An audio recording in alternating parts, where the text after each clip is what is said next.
Seja muito bem-vindo ao canal Fatos Desconhecidos. Eu sou o Ivan Lima e hoje eu vou falar de algo um tanto quanto bizarro. Você vai saber a história por trás de um dos maiores casos ufológicos de todos os tempos.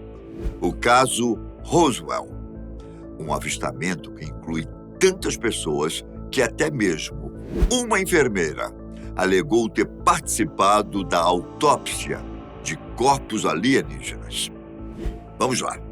Em 7 de julho de 1947, perto da cidade de Roswell, Novo México, nos Estados Unidos, um homem do campo chamado William Braziel encontrou destroços de algo que ele não conseguiu identificar no rancho onde trabalhava. Braziel lembrou de ter ouvido barulhos estranhos no dia anterior, que tinha sido o feriado da Independência. Um estrondo diferente dos fogos de artifícios comuns. O homem lembrou do que circulava nos noticiários. Um piloto chamado Kenneth Arnold afirmou ter visto objetos misteriosos voadores no noroeste dos Estados Unidos. Braziel, então, decidiu contar tudo para a base aérea da cidade. Assim começou um dos incidentes mais famosos e controversos da história da ufologia mundial. Naquela ocasião, o major e oficial da inteligência, Jesse Marcel, foi ao rancho para recolher os destroços avistados. Ele levaria o material para uma base militar em Fort Worth, no Texas. O major tinha recebido ordens para não deixar vestígios e proibir qualquer um de se aproximar do local. Muito por conta da comoção geral vinda do relato do piloto Arnold. Só uma curiosidade. Você sabia que esse evento pode ter iniciado a popularização do termo disco voador? O piloto relatou que os objetos pareciam meias-luas e se moviam em círculos, mas a imprensa acabou chamando de discos voadores. A partir daí que o termo adquiriu um sentido de espaçonave para a população estadunidense. Para completar a situação, um jornal de Roswell deu a seguinte manchete: Força Aérea Americana captura disco voador num rancho na região de Roswell. A fonte da notícia seria uma nota divulgada pelos próprios militares, redigida pelo tenente Walter Hatt. Seus superiores rapidamente alegaram que o tenente estava errado. No mesmo dia, o material recolhido chegou lá na base do Fort Worth, que deu uma explicação mais plausível. O OVNI era, na verdade, um balão meteorológico. A Força Aérea, então, mandou essa primeira notícia ser barrada e mandou um novo texto. Assim, pensaram que o caso teria fim. No entanto, o caso Roswell voltaria à tona décadas depois, em 1979. Stanton Friedman, físico nuclear e entusiasta de OVNIs, resolveu ir atrás de Jesse Marcel para ver o que realmente tinha acontecido. Marcel desmentiu a versão que os militares mandaram para os jornais.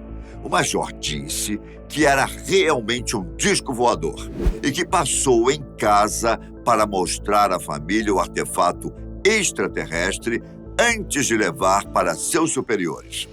Ele também afirmou que o que ele levou não era aquilo que aparecia nas fotos das matérias. Marcel tinha achado barras de um metal resistente e folhas de algo que parecia alumínio, que foram trocadas por pedaços de um balão meteorológico. Ainda por cima, ele precisou posar, segurando os restos do balão. Segundo ele, o material recolhido fazia parte de mistérios que o governo estadunidense queria esconder e que envolviam discos voadores. Mas, se era uma nave, onde foram parar os corpos dos tripulantes? Exatamente aí entra o caso da enfermeira. No livro Queda de um OVNI em Roswell, de Kevin Randle e Donald Schmidt. O agente funerário Glenn Dennis disse que no dia que encontraram o OVNI, alguém ligou para ele para saber mais sobre conservação de corpos. Mais tarde, ele foi para um hospital e encontrou uma enfermeira que o mandou embora. Depois, ela narrou ter participado da autópsia dos alienígenas que caíram junto com a nave. Ela teria dito que nunca viu algo tão horrível em toda a sua vida. Na verdade, a enfermeira não queria falar tanto assim, pois tinha medo das possíveis consequências para seu emprego e até mesmo sua vida. Seu relato envolvia ter entrado em uma sala para pegar algodão, um local onde médicos legistas estariam trabalhando em corpos. A mulher já ia embora, porém, foi chamada pelos profissionais. Os médicos disseram precisar de muita ajuda na ocasião. Esse foi o momento em que a moça viu os corpos das estranhas criaturas. Aparentemente, o odor da decomposição dos alienígenas era tão forte que a enojou fortemente. A mulher teria vomitado no momento em que sentiu o fedor bizarro. Glenn Dennis alegou em uma entrevista no ano de 1990 que a enfermeira disse ter visto uma pele bem escura da cor preta nos extraterrestres. A profissional da saúde também teria dito a Glenn que não se pareciam nada com seres humanos, mas sim com organismos vindos de outro planeta. O médico legista afirmou que a parte deles que se assemelhava com o nosso crânio não era feita de ossos como o nosso, mas sim de algum tipo estranho de cartilagem dura. Já o nariz seria 2 pequenos orifícios que ficavam um pouco acima da boca dos alienígenas. Glenn Dennis foi um dos fundadores do Museu e Centro de Pesquisa Internacional de OVNIs, que fica lá em Roswell. Além disso, alguns relatos se diferem um do outro. Algumas fontes dizem que Glenn encontrou a enfermeira em uma base militar. Já outras falam de um hospital mesmo. Bom, talvez o ex-agente funerário tenha falado disso apenas como parte do seu negócio ufológico, ou talvez realmente tenha encontrado com a enfermeira que viu os extraterrestres.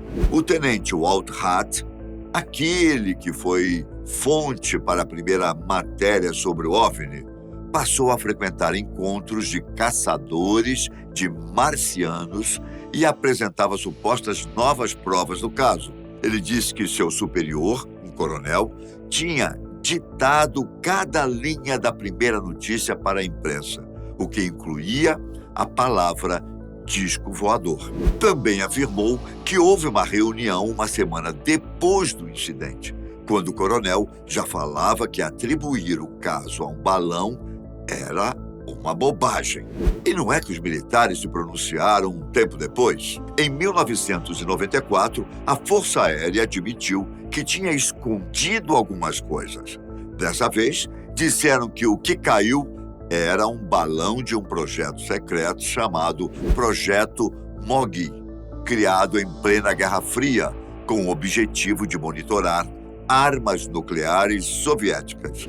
O projeto era classificado como A1, ou seja, tinha o mesmo nível de sigilo do Projeto Manhattan, aquele que montou a primeira bomba atômica. Explicaram, inclusive, o que seria os tais corpos dos aliens. Aqueles cadáveres seriam, na verdade, bonecos de testes levados por balões de pesquisa e que caíram no lugar errado. A vestimenta dos bonecos era de alumínio, que protegia sensores de baixas temperaturas em grandes altitudes. Essa foi a nova versão da Força Aérea. Alguns acharam difícil acreditar nela, se bem que a versão sobre alienígenas também precisa de certa dose de crença. Você sabia que há um relato brasileiro que contribui para o caso? Ele tem uma versão diferente dos alienígenas, mas afirma que eles realmente existem. O escritor paranaense Domingos Francisco conta em seu livro Roswell, um sobrevivente, sobre a experiência de ter convivido com um alienígena ligado ao caso de Roswell. Domingos diz no livro que teve quase 10 anos de amizade com um extraterrestre. O primeiro contato teria sido em 1991, perto da cidade de Curitiba. Ambos teriam sido vizinhos até o ano 2000, quando o suposto ET morreu. A obra conta que em 1947, ano do caso Roswell, várias naves entraram na atmosfera da Terra. O alienígena, amigo de Domingos, chamado Dom Boava, disse que sua nave teve problemas ao entrar na órbita da Terra.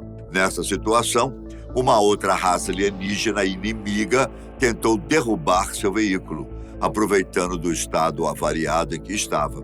O grupo de Dom Boava, então, decidiu destruir a nave principal para despistá-los e descer à Terra em espaçonaves reservas menores. Uma delas foi a que caiu em Roswell, que acabou sendo destruída e encontrada pelo rancheiro Brazel. A outra, a do próprio alienígena Dom Boava, pousou no Rio Grande do Sul. É um relato, digamos, singular. Domingos explica que o extraterrestre foi adotado por uma família local. O escritor afirma, diferente do relatado pela enfermeira, que os ETs tinham uma aparência próxima à humana e, por isso, ele conseguiu viver tranquilamente. Anos depois, Dom Boava mudou para Curitiba, onde viveu e ganhou fama de curandeiro por conta dos tratamentos especiais que fazia. O livro até descreve tecnologias avançadas dos alienígenas que os humanos ainda não dominaram. Domingos afirma que as principais provas do relato do livro estão nos tratamentos de Dom Boava. Ele fazia curas e fenômenos estranhos que lhe davam o status de curandeiro, segundo o escritor. O fato é que alguma coisa muito estranha aconteceu na cidade de Roswell em 1947, e até hoje não sabemos exatamente o que foi.